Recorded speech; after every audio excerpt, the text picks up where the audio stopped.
Hello dear students, ई class की श्रृंखला में पिछली क्लासेस में हमने पढ़ा है संकरण किसे कहते हैं, संकरण के नियम और संकरण के प्रकार हम पढ़ रहे हैं, जिसमें हम एसपी संकरण पढ़ चुके हैं और sp2 संकरण हमारा जारी है। sp2 संकरण में हमने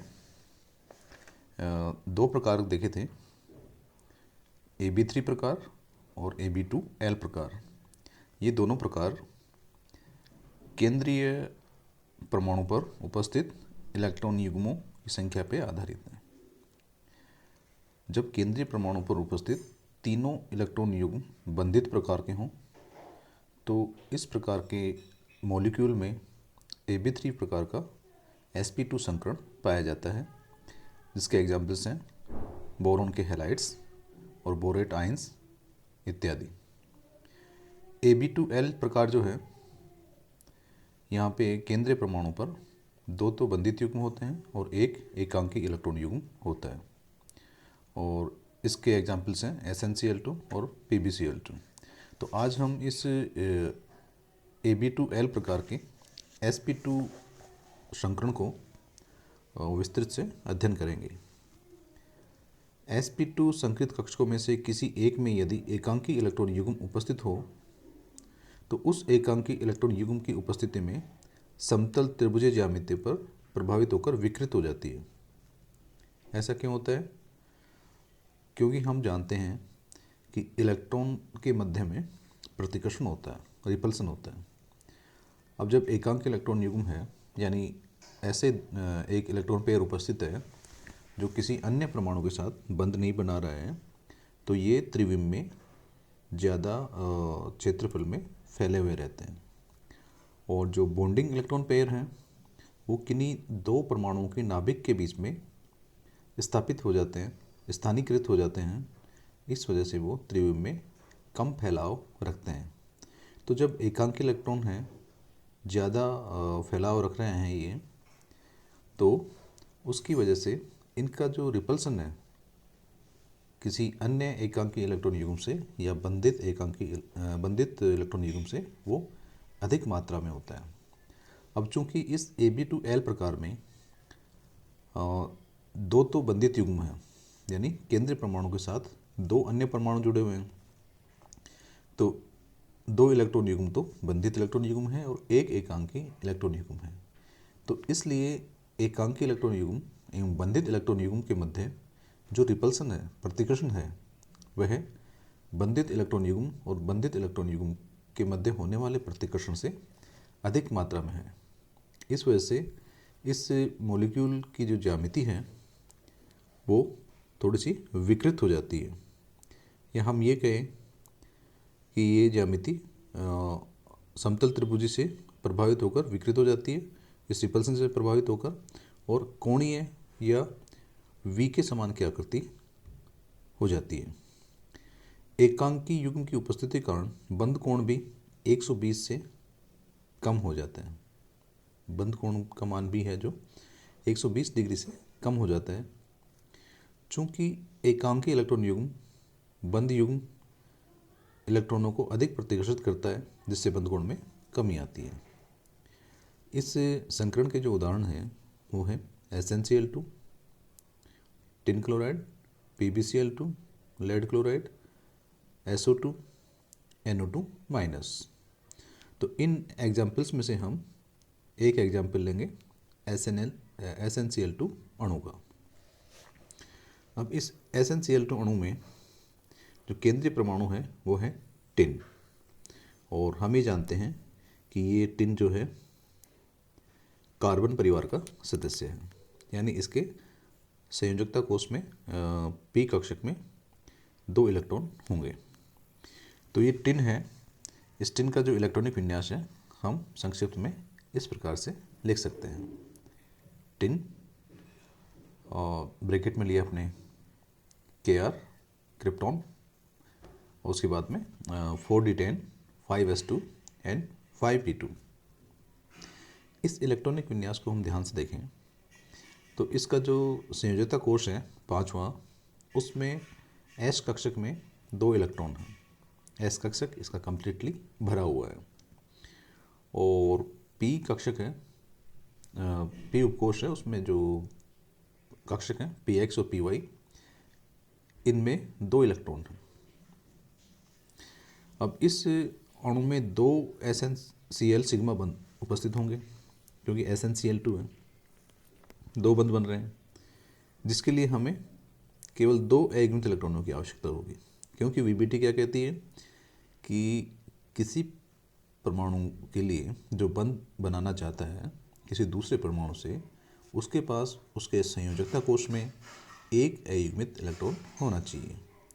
एक परमाणु का अयुग्मित इलेक्ट्रॉन दूसरे परमाणु के अयुग्मित इलेक्ट्रॉन से, जिनका चक्रण विपरीत होता है, अनंत दूरी से एक दूसरे के पास आते हैं, तब तक पास आते हैं जब तक कि दोनों नाभिकों के मध्य का प्रतिकर्षण और दोनों इलेक्ट्रॉनों का मध्य का प्रतिकर्षण एक परमाणु के नाभिक और दूसरे परमाणु का इलेक्ट्रॉन और दूसरे परमाणु की नाभिक और पहले परमाणु का इलेक्ट्रॉन, इनके मध्य आकर्षण जो बल लग रहा है उसके बराबर नहीं हो जाए।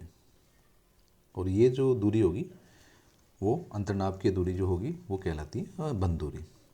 तो चूँकि अब इस टिन को 2 क्लोरीन परमाणुओं से बंध बनाने हैं और उसके लिए उसके पास 2 अयुग्मित इलेक्ट्रॉन होने चाहिए, तो इस क्लोरीन परमाणु के पास इसके Px और Py कक्षक में 2 अयुग्मित इलेक्ट्रॉन हैं, जो इसकी निम्न अवस्था में ही उपलब्ध हैं।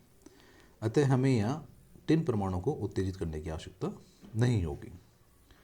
तो इसमें देखिए, अब ये इस चित्र में समझिए,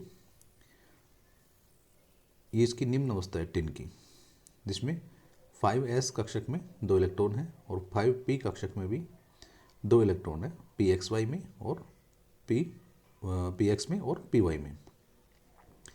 अब इस अवस्था में 2 अयुग्मित इलेक्ट्रॉन होने चाहिए थे बंध बनाने के लिए, जो इसके पास हैं। तो इस अवस्था में इनकी संकरण होगा sp2 संकरण, और sp2 संकरण होने से क्या बनेंगी? 3 नए समान आकृति के समान ऊर्जा के कक्षक बनेंगे। देखिए, इसमें 5s की ऊर्जा थोड़ी कम है और 5p की ऊर्जा ज़्यादा है, और संकरण के बाद जो sp2 संकेत कक्षक बने उन सब की ऊर्जा समान है। तो संकरण क्या है कि संयोजकता कोश के इलेक्ट्रॉनों का आपस में अपनी ऊर्जाओं को पुनर्वितरण करके, एक मिक्सिंग करके नए कक्षक बनाना, जिनकी ऊर्जा आकृति आकार समान होता है। तो यहाँ पे sp2 संकरण से 3 जो कक्षक बने sp2 संकेत कक्षक, उनकी ऊर्जा समान है, लेकिन इन 3 संकेत कक्षकों में से एक sp2 संकेत कक्षक के पास एकांकी इलेक्ट्रॉन युग्म है, यानी इसके पास 2 इलेक्ट्रॉन उपस्थित हैं।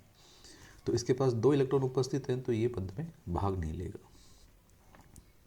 क्योंकि हम जानते हैं एक कक्षक की मैक्सिमम इलेक्ट्रॉन्स को धारण करने की कैपेसिटी जो होती है वो 2 इलेक्ट्रॉन होती है। तो इससे बाकी शेष 2 बचे sp2 संकेत कक्षक, इनमें एक एक इलेक्ट्रॉन है। तो ये दोनों sp2 संकेत कक्षक जिनके पास एक एक इलेक्ट्रॉन है, बंधन की प्रक्रिया में भाग लेंगे। अब sp2 संकरण के बाद में ये तीनों जो कक्षक हैं त्रिविम में 120 डिग्री का कोण बनाते हुए व्यवस्थित हो जाते हैं।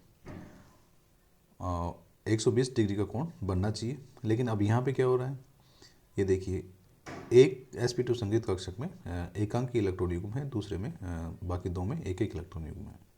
तो यहाँ पे 2 इलेक्ट्रॉन युग्म है, वो भी एकांकी हैं, तो इनमें रिपल्सन होगा। इस रिपल्सन की वजह से ये बंध कोण कम हो जाएगा। अब इस टिन के जो sp2 संकेत कक्षक जिनके पास एक एक अयुग्मित इलेक्ट्रॉन है, वो बंध बनाएंगे क्लोरीन से। क्लोरीन जिसका परमाणु क्रमांक 17 है, हम जानते हैं, और इसके जो 3pz कक्षक है उसमें एक इलेक्ट्रॉन होगा। क्लोरीन का जो इलेक्ट्रॉनिक विन्यास है वो 3p5 है। तो 3p5 का मतलब है कि px में 2 इलेक्ट्रॉन होंगे, इसके py में 3py में 2 इलेक्ट्रॉन होंगे, और 3pz में इसके पास एक इलेक्ट्रॉन होगा। वो कैसा होगा? अयुग्मित होगा। ठीक है।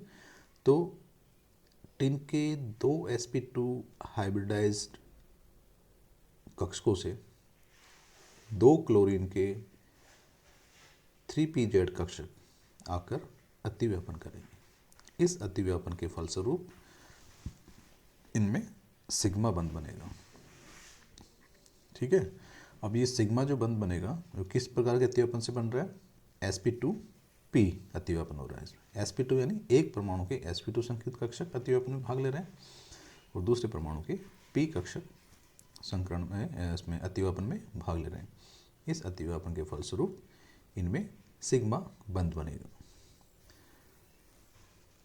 इस सिग्मा बंध बनने के पश्चात जो SnCl2 मॉलिक्यूल बनेगा उसको हम इस प्रकार से प्रदर्शित कर सकते हैं, जिसमें टिन के पास एक एकांकी इलेक्ट्रॉन युग्म है और इससे जुड़े हुए 2 क्लोरीन हैं जो सिग्मा बंध बना रहे हैं और इन दोनों के बीच का एक जो बंध कोण बन रहा है वो x डिग्री बन रहा है और ये x डिग्री है वो 120 डिग्री से कम है, क्योंकि एकांकी इलेक्ट्रॉन युग्म और बंधित इलेक्ट्रॉन युग्म के बीच प्रतिकर्षण होगा जिसमें इस बंध का संकुचन होगा। उस संकुचन से इसकी जो कोण है वो कम होके 120 डिग्री से कम हो जाएगा। तो इस प्रकार ये SnCl2 संकरण के कारण SnCl2 अणु में sp2 संकरण के कारण इसकी ज्यामिति एक वी शेप की हो जाती है। तो ये SnCl2 अणु का ज्यामिति है जिसमें sp2 संकेत है वो Ab2L प्रकार का है और इसकी कोणीय या उल्टे V की तरह ज्यामिति होती है, प्रतीप V की ज्यामिति, और इसका बंध कोण जो है x डिग्री होता है जो 120 डिग्री से कम होता है। SnCl2 अणु में त्रिभुज के शीर्ष पर उपस्थित एकांकी इलेक्ट्रॉन युग्म 2 SnCl सिग्मा बंध को प्रतिकर्षित करते हैं, जिससे बंध कोण 120 डिग्री से कम हो जाता है एवं ज्यामिति भी विकृत आ जाती है। तो ये था SnCl2 का एग्जाम्पल। इसके बाद हम PbCl2 ले सकते हैं क्योंकि यहाँ पे जो लेड है वो भी इस कार्बन परिवार का ही सदस्य है। सल्फर डाइऑक्साइड में केंद्रीय परमाणु सल्फर है, उसके 2 ऑक्सीजन जुड़े हुए हैं और नाइट्राइटाइन में NO2- यहाँ पे भी केंद्रीय परमाणु नाइट्रोजन है और इसके साथ 2 ऑक्सीजन परमाणु बंध बना रहे हैं। तो इन सभी मॉलिक्यूल की व्याख्या हम इसी प्रकार से कर सकते हैं। आप मेरे चैनल को सूचना पाने के लिए कि जब भी मैं कोई वीडियो अपलोड करूं आपको तुरंत पता चल जाए, इसके लिए इस चैनल को सब्सक्राइब कीजिए। जो YouTube वीडियो में साइड में सब्सक्राइब लिखा हुआ है लाल ब्लॉक में, उस पर क्लिक कीजिए और इस वीडियो को लाइक कीजिए, अपने दोस्तों को इसको शेयर कीजिए। ओके।